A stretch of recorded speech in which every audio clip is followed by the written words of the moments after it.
Hello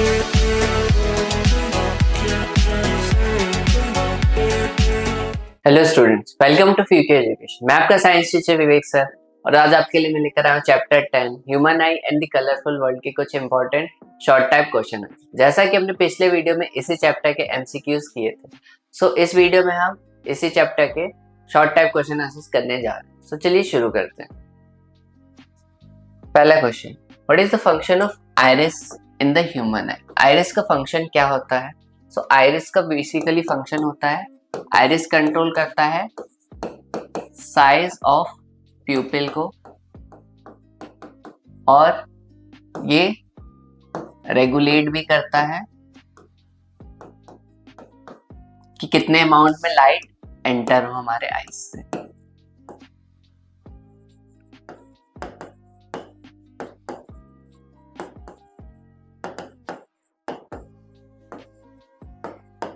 basically iris जो है, जब भी लो विजन होता है, लो विजन या फिर हम नाइट विजन भी बोल सकते हैं, सो आइरिस जो है हमारा मैक्सिमम अमाउंट ऑफ लाइट को एंटर करने देता है ताकि हमें चीजें विजिबल हो पाए। और वहीं पे जब बहुत ज्यादा लाइट रहती है, सो आइरिस क्या करता है उस समय मिनिमम अमाउंट ऑफ लाइट को एंटर करने देता है ताकि हमें चीजें इजीली विजिबल हो जाए और जो भी चीज हम देख रहे हैं उसका इमेज हमारे रेटिना पे फॉर्म हो जाए। Next, what is the least distance of distinct vision for a normal human I? So normal human आई का लीस्ट डिस्टेंस क्या होता है? जैसे कि हमें पता है नॉर्मल आई का लीस्ट डिस्टेंस होता है 25 सेंटीमीटर। ये हमारा लीस्ट डिस्टेंस होता है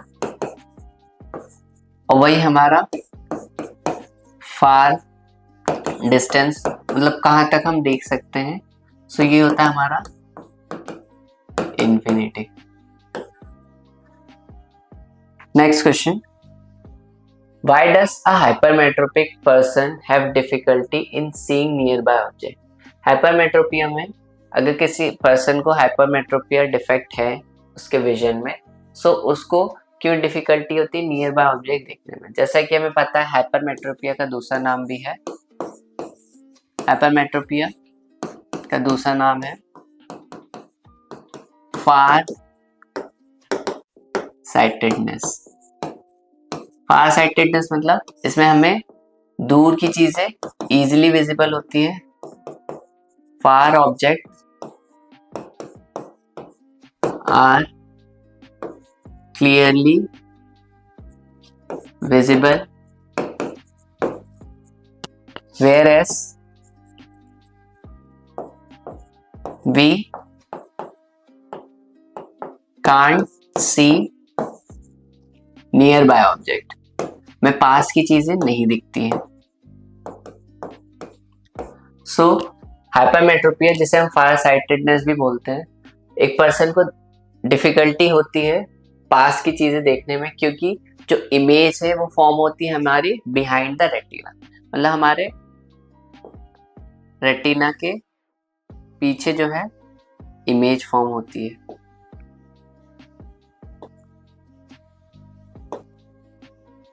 हमारे रेटिना के पीछे इमेज फॉर्म हो रही होती है यहाँ पर। सो इस वजह से हमें पास की चीजें नहीं दिख पाती और दूर की चीजें दिखती हैं। अब रेटिना के पीछे इमेज क्यों फॉर्म होती है? क्योंकि जब हमारा आई बॉल है वो शॉर्ट हो जाता है इस डिफेक्ट में। So our eye ball due to short eye ball और वीक आई लेंस, और हमारा आई लेंस भी वीक हो जाता है। सो इसीलिए हमें पास की चीजें नहीं दिखती है, दूर की चीजें क्लियरली दिखती है। सो इस डिफेक्ट को हम कैसे हटा सकते हैं? सो इस डिफेक्ट को हम कॉन्वेक्स लेंस का यूज करके इजीली रिमूव कर सकते हैं। So a hypermetropic person has difficulty in seeing nearby object because the image is form behind the retina, image जो है रेटिना के पीछे फॉर्म होता है due to shorter eye ball और weak eye lens. Shorter eyeball की वजह से या फिर आई लेंस हमारा वीक हो जाता है, इसीलिए हमारी जो इमेज है वो रेटिना के पीछे फॉर्म होती है। एंड इस डिफेक्ट को हम कैसे फिगर आउट कर सकते हैं? सो इस डिफेक्ट को हम करेक्ट कर सकते हैं by using convex lens. Next question, why do danger signal use red color? Danger signal red colour का ही क्यों होता है? सो जैसा कि हमें पता है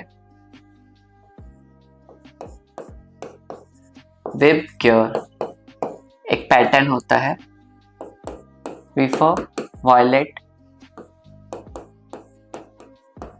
I for indigo, B for blue, G for green,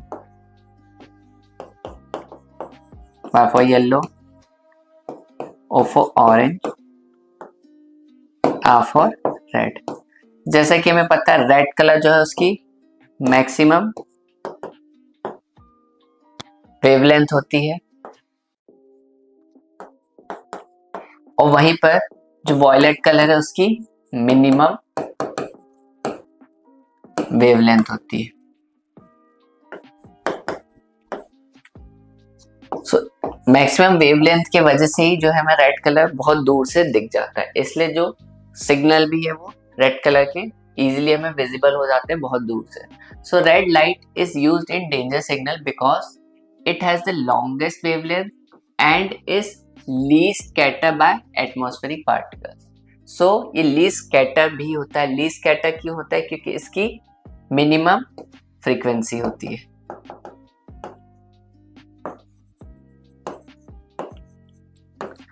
और वहीं पर ब्लू कलर जो है उसकी मैक्सिमम फ्रीक्वेंसी होती है।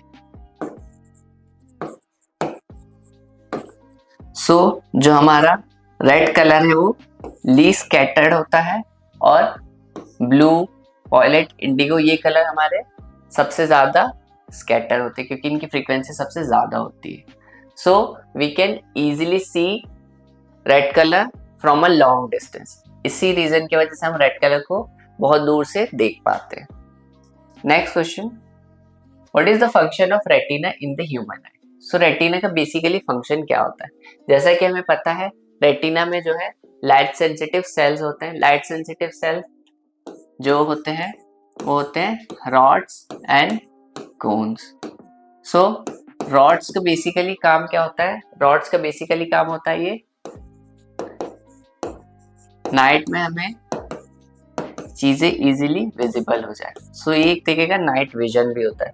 So in the night time we can see objects clearly due to rod cells. और वहीं पे जो कॉन्स है वो हमारा कलर आइडेंटिफाई करने में मदद करता है। So the retina containing light sensitive cell that is rods and cones जो कि कन्वर्ट करते हैं लाइट्स को इनटू इलेक्ट्रिकल सिग्नल। वो लाइट को इलेक्ट्रिकल सिग्नल में कन्वर्ट करते हैं और फिर उसके बाद वो इलेक्ट्रिकल सिग्नल ट्रांसमिट होते हैं ब्रेन तक ड्यू टू ऑप्टिक नर्व, जो कि हमारे ऑप्टिक नर्व का काम होता है इलेक्ट्रिकल सिग्नल को ट्रांसमिट करना ब्रेन तक। सो इसी वजह से हमें इमेज फॉर्म हो पाती है हमारे रेटिना पे। Image is formed on the retina. Next question, why does the sun appear red at sunrise and sunset? Sunrise और सनसेट के टाइम पे सन हमारा जो है रेड कलर का क्यों दिखता है? सो जैसा कि हमें पता है सनराइज और सनसेट के टाइम पे जो सनलाइट पास होती है वो एक लार्ज पोर्शन में पास होती है एटमॉस्फेयर में, और स्कैटरिंग जो है वो सबसे ज्यादा आपको पता है, अभी मैंने आपको बताया था कि मिनिमम स्कैटरिंग किसकी होती है?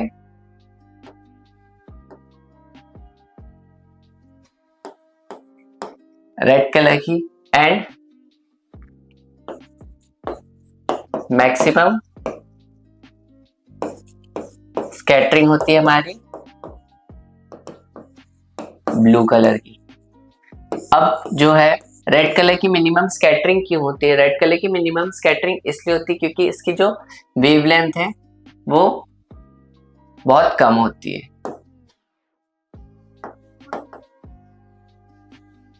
वेवलेंथ जो है रेड कलर की सबसे मैक्सिमम होती है और वहीं पे जो हमारा ब्लू कलर है उसकी वेवलेंथ सबसे मिनिमम होती है। सो मैक्सिमम वेवलेंथ की वजह से जो है स्कैटरिंग इसकी सबसे कम होती है और मिनिमम स्कैटरिंग मैक्सिमम स्कैटरिंग हमारे ब्लू कलर की होती है क्योंकि इसकी फ्रीक्वेंसी सबसे ज्यादा होती है। सो ये हमारे एटमॉस्फेयर में ब्लू कलर पूरी तरीके से स्कैटर हो जाता है, इसलिए हमें विजिबल नहीं होता है।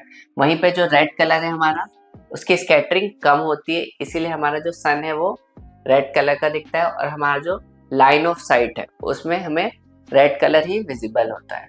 So during sunrise and sunset sunlight has to pass through a larger portion of atmosphere. So उसको एक लार्जर पोर्शन कवर करना पड़ता है सनलाइट को।